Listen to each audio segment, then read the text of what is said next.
아버지, 오늘도 거룩한 성의를 허락하시고 이 아침에도 주의 말씀 앞으로 가까이 나아가게 하심을 감사합니다.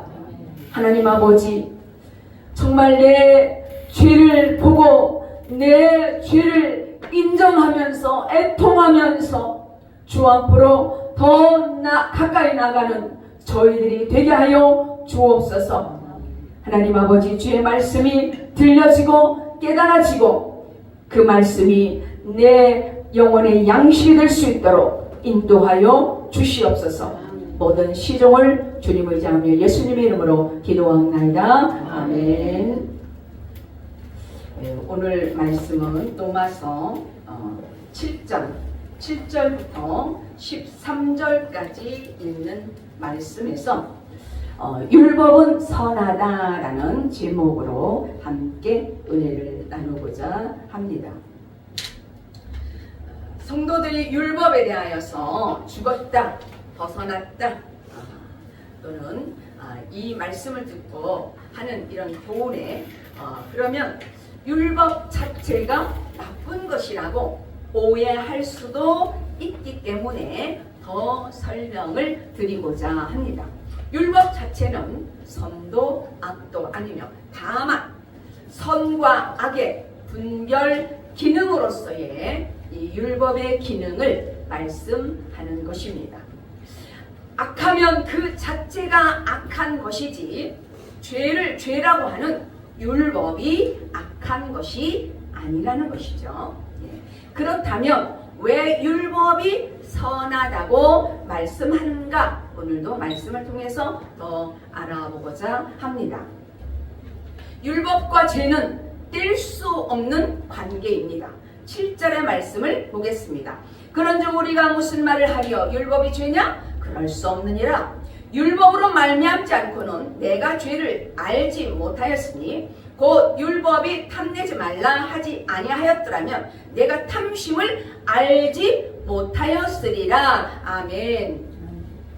예수 그리스도의 십자가 사건으로 우리가 죄와 율법에 대해서 죽었고 이것이 그리스도인에게 자유를 가져다 주었다라고 했습니다. 그렇다면 율법 자체가 죄일까요? 그럴 수 없느니라고 사도 바울은 단호하게 이렇게 말합니다. 율법에 대해서 죽었으니 자유해지라고 하니까 아예 율법이 필요 없다고 생각할 수도 있습니다. 그러나 율법은 없어져야 할 것이 아닙니다.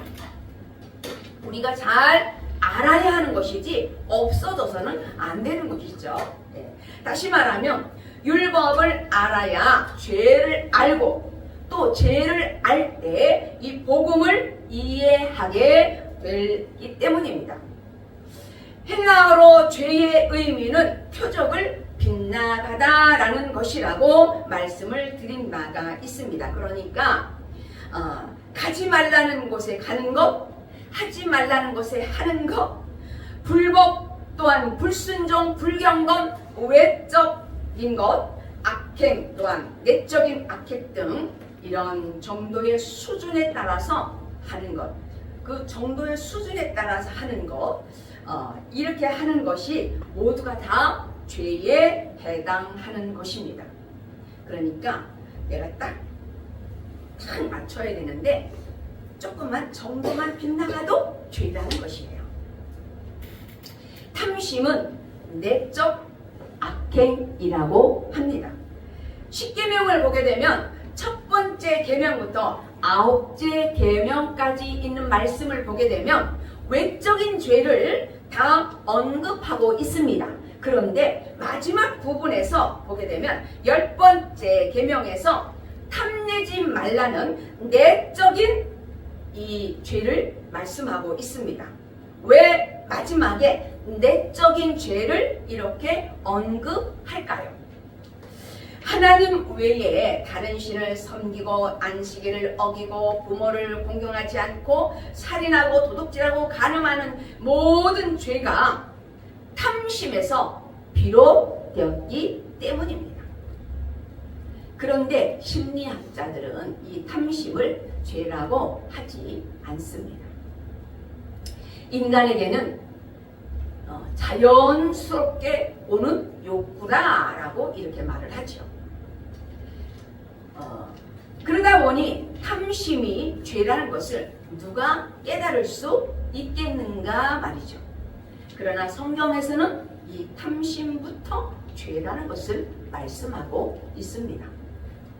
율법은 외적인 행동과 언어로는 나타내지 않았을지라도 내 속에 있는 탐심이 죄라는 것을 알려주고 있어요.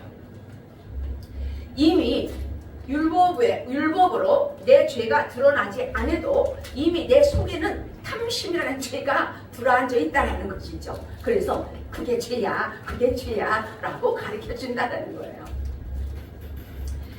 육신의 죄와 율법과 죽음은 뗄 수 없는 관계입니다. 육신은 죄의 도구이고 죄는 율법을 통해 드러나게 되고 그 결과는 뭐다? 죽음인 것입니다. 에베소서 5장 3절을 보게 되면 음행과 온갖 더러운 것과 탐욕은 너희 중에서 그 이름조차도 부르지 말라. 이는 성도에게 마땅한 반이라고 말씀하였습니다. 예수님은 마태복음 5장 28절에 음욕을 품은 여자를 보는 자마다 마음에 이미 간음하였느니라 라고 이렇게 말씀하셨어요. 날마다 말씀으로 나를 살피지 않으면 자신의 죄를 알 수가 없습니다. 그래서 날마다 말씀을 큐티하면서 나의 죄를 또한 깨닫고 바로 내가 회개할 줄 아는 성도가 되어야 합니다. 말씀 적용의 말씀을 드립니다. 나는 죄 사함을 받았으므로 율법을 안 지켜도 되고 마음 놓고 죄를 지어도 된다는 생각을 하고 있습니까? 말씀을 알아갈수록 죄인인 줄 몰랐던 것이 죄를 깨달으며 회개하며 나아가십니까? 자신에게 반문하고 적용해 보시기 바랍니다. 두 번째는 죄는 살리고 나는 죽이는 율법입니다. 8절부터 9절을 제가 보겠습니다. 그러나 죄가 기회를 타서 계명으로 말미암아 내 속에서 온갖 탐심을 이루었나니 이는 율법이 없으면 죄가 죽은 것임이라. 9절 전에 율법을 깨닫지 못했을 때에는 내가 살았더니 계명이 이름에 죄는 살아나고 나는 죽었도다. 아멘. 자, 8절에서 기회를 탔다고 하는데 여기서 기회란 거점을 뜻하는 것입니다. 죄가 율법을 거점으로 삼아서 탐심을 이루었다고 하는 것입니다. 이 말은 무슨 뜻일까요? 율법이 하지 말라고 하니까 호기심에 생겨서 죄를 짓게 되었다는 말이에요. 예. 다시 말씀드리면 창세기 2장 17절에 있는 말씀을 보게 되면 하나님께서 동산 나무의 실과는 다 먹어도 되지만 그 중앙에 있는 선악과를 알게 하는 실과는 먹지 말라고 하였어요. 그런데 사탄이 그것을 기회로 삼아서 원죄를 짓게 한 것처럼 죄가 율법을 기회로 삼아서 탐심이 들어왔다라고 하는 것입니다. 참 인간의 본성은 하지 말라고 하면 더 하고 싶은 이런 습성, 죄의 근성이 있는 것 같습니다. 아브라함의 조카 롯의 부인이 하나님의 경고를 무시하여 뒤돌아보지 마라 라고 경고했어요. 그런데 그 말씀을 무시하고 뒤돌아보는 순간 뭐가 됐어요? 소금 기둥이 되어버렸어요. 이렇게 돌아보지 말라고 하면 돌아보지 말아야 되는데 우리 죄의 이 속에 그 탐심이라는 그 죄의 습성이 있어가지고 왜 돌아보지 말라고 그러지? 하고 돌아보고 싶은 마음이 우리 마음에 있는 거예요. 그러니까 하나님이 그 명령에 돌아보지 마라 하면은 그냥 돌아오지 말고 가야 되는데 그 명령을 어기고 돌아오면서 소금 기둥이 되었잖아요. 길가에 가다가도 돌아보지 마세요 라고, 쳐다보지 마세요 라고 하는 이 팻말을 보게 되면 더 궁금해서라도 보게 되는 그런 우리의 본성의 마음을 보기도 합니다. 그렇다면 이 율법이 잘못된 것인가? 그렇지 않습니다. 율법은 단지 거점을 됐을 뿐이지 이미 내 속에 죄성이 있기 때문이라는 거예요. 딱 하지 말라 거점이 됐는데 내 속에 죄가 있어서 뭐 한번 가보지, 한번 보지 라고 하는 이런 생각을 갖는다라는 거예요. 예. 예를 들어서 우리 마음에 슬그머니 이렇게 뿌리내린 이런 탐심을 율법이 우리 마음을 막 휘저 놓았을 뿐이라는 거예요. 다시 말하면 마치 포도즙을 이렇게 했어요.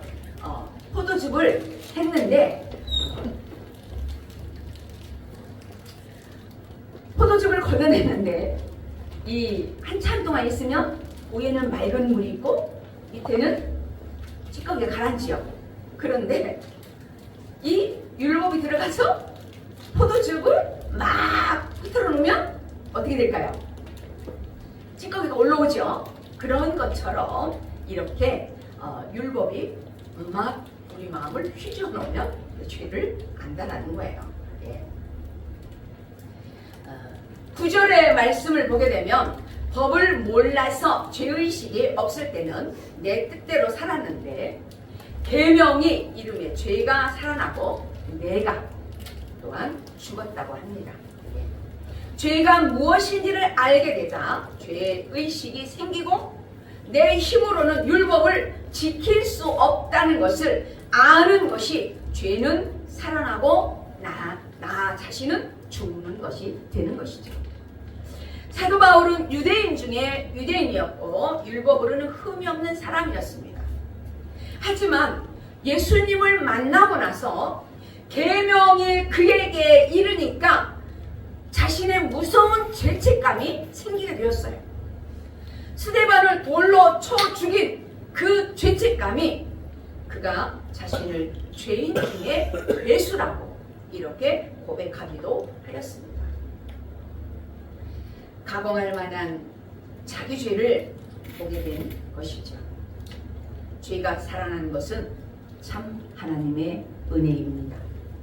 죄가 살아나고 내가 죽는 것은 하나님의 은혜가 아니면 설명이 안 됩니다. 아무리 율법을 읽고 알아도 계명이 나에게 이르지 아니하면 내가 죽을 수 없어요. 부모를 공경하라, 간음하지 말라, 살인하지 말라, 탐내지 말라, 이렇게 하는 율법은 모두 하나님의 뜻입니다.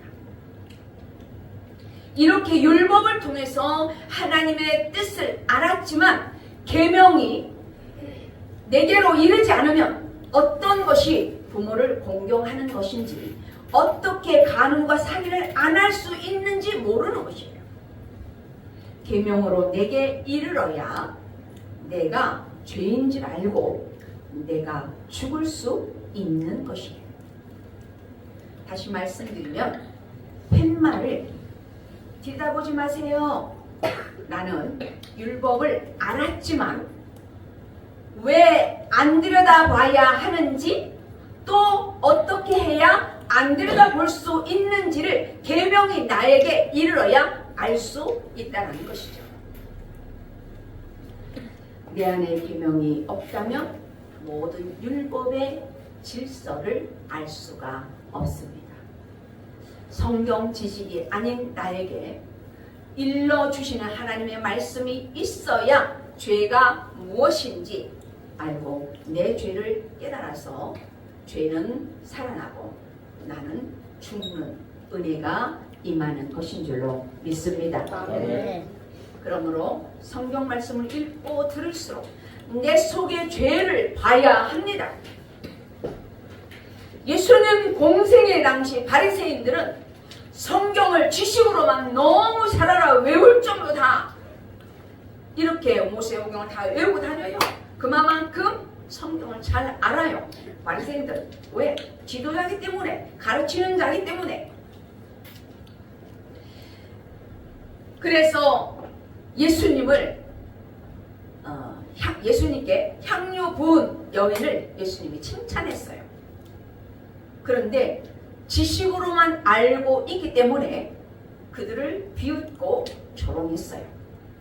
그러니까 말씀을 지식으로만 알고 내게 계명으로 내게 마음에 두지 않았기 때문에 이렇게 비웃고 조롱을 하게 된 것이죠.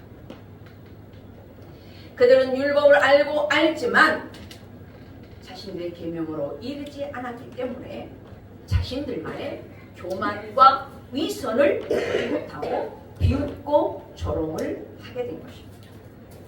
그리고 나사렛 예수가 목수의 아들인 것만 보게 된 것입니다. 성경을 읽으면서 자신의 죄를 깨닫게 되면 죄가 살아나고 나는 죽는 은혜가 임하는데 바리새인들은 그렇지 못하여서 영원히 회개할 기회를 잃고 말았습니다. 그러나 그때나 지금이나 지식인들은 자신에게 계명이 이르는 것은 참 힘든 일인 것 같습니다. 사람이 죄에서 벗어나는 것은 일시적일 뿐이에요. 내가 지금 이 순간 내게서 죄가 멀어졌다 할지라도 그것이 순간 일시적인 거예요. 또 다른 유혹에 빠지게 되지요. 그래서 안목의 정욕을 이렇게 끊고 나면 이생의 자랑이 불타게 됩니다. 이생의 자랑을 내려놓고 나면 육신의 정욕이 들어오기 시작합니다. 10절을 보겠습니다. 생명에 이르게 할 계명이 내게 대하여 도리어 사망에 이르게 하는 것이 되었도다. 아멘. 레위기 13장에서 보게 되면 문둥병 환자에 대해서 말씀이 기록되어 있습니다. 그 외에도 여러 곳에 문둥병에 대해서 말씀하고 있습니다. 그런데 성경에 이 문둥병에 대한 것을 왜 그렇게 기록하고 있는가? 문둥병이 무서운 것은 아파도 고통을 느낄 수가 없다고 합니다. 살이 썩어 들어가도 그가 고통을 모른다고 합니다. 짐승이 와서 하는 파는 사이에 그 손가락을 갉아먹어도 그 고통을 모른다고 할 정도라고 합니다. 이렇게 문둥병을 이렇게 표현하는 것은 영적 문둥병은 죄에 대한 감각이 없어서 회개하지 못하고 죽어가는 병을 말씀하고 있습니다. 그런데 말씀이 되신 예수님이 우리 안에 찾아오셔서 죄의 감각이 살아났습니다. 그래서 우리가 어디 가서 죄를 짓고 싶어도 이거 죄이기 때문에 안 돼. 죄악의 길을 가면 안 돼. 이걸 하면 죄의 길이니까 안 돼. 라고 이렇게 감각이 살아났습니다. 할렐루야. 네. 영적 문둥병이 고쳐진 것이죠. 그러므로 날마다 내 죄 때문에 애통하는 마음으로 회개하며 나아가야 합니다. 사랑하는 성도 여러분, 만약에 지금 내게 죄에 대한 애통함이 없다면 내가 영적 문둥병이라는 것을 인지해야 합니다. 11절을 보겠습니다. 제가 길을 타서 계명으로 말미암아 나를 속이고 그것으로 나를 죽였는지라. 아멘. 예. 죄가 기회를 타서 나를 속이고 결국은 나를 죽인다라고 말씀하고 있어요. 죄는 언제나 기만을 동반합니다. 죄는 우리가 죄를 지으면 만족할 수 있다라고 이렇게 우리를 속삭이게 만들어요. 예를 들어서 죄 짓는 일을 내 속에서 너 그거 하면 괜찮아? 그거 해도 괜찮아? 그거 하면 만족할 수 있어? 라고 이렇게 우리 마음에 와서 속삭인다는 거죠. 그러면서 핑계 댈 수 있는 이런 것을 이유를 대게 해준다는 거예요.